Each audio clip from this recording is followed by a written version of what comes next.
It's a trip that for some is many years in the making, but Flag City Honor Flight, based out of Findlay, makes it happen. Dan Cummins is in Washington, D.C. this afternoon, along with more than 80 local veterans, and has more on this special yet very emotional day.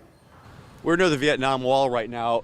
These three soldiers standing with what they call as a 500-yard stare, and they're actually looking right at the wall, which is right behind me on this direction over here. I want to talk to a couple of veterans, Bob Lilly and Rick Linehan. Guys, when did you serve in Vietnam? I served in '67, and I got wounded in November 18th, actually, '67.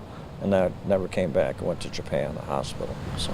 And Rick, you got through it unscathed or not? No, I have a Purple Heart. I was wounded on January 15th of 1969. I was there in Vietnam from 68 to 69. What is it like to be here? You know a lot of the names on that wall. That's got to be excruciating. Yeah, it's funny, is I had a guy, we had 3 men killed when we got overrun.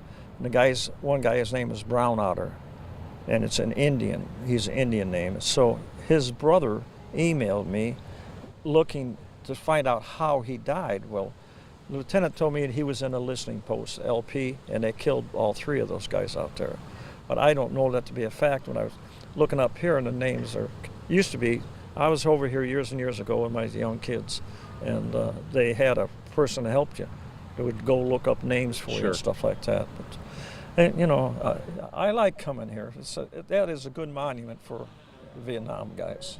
I love it. It's personal. The monuments are so different, but the personality of it with the names, I mean, we know those people. Mm-hmm. It's a very solemn place, and I was here during Rolling Thunder some years ago with tens of thousands of people here, and it's still very solemn. I mean, when people walk in front of the wall, it's very quiet, and you know, people will look at the wall and point or put a finger on a name or something, and it takes you right back. It can bring you right back to that, and it brings you a lot closer to the people that are there. Bob, Rick, thank you for your service. Okay, I don't want to get too political, but our government should always listen to 58,000 dead men, and what do we accomplish? Yeah. Well said. Yeah. Well said.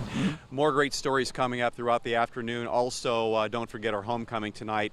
Coverage at 10 o'clock on Fox and WTOL 11 at 11 o'clock. Reporting from Washington, D.C. with Flag City Honor Flight, I'm Dan Cummins.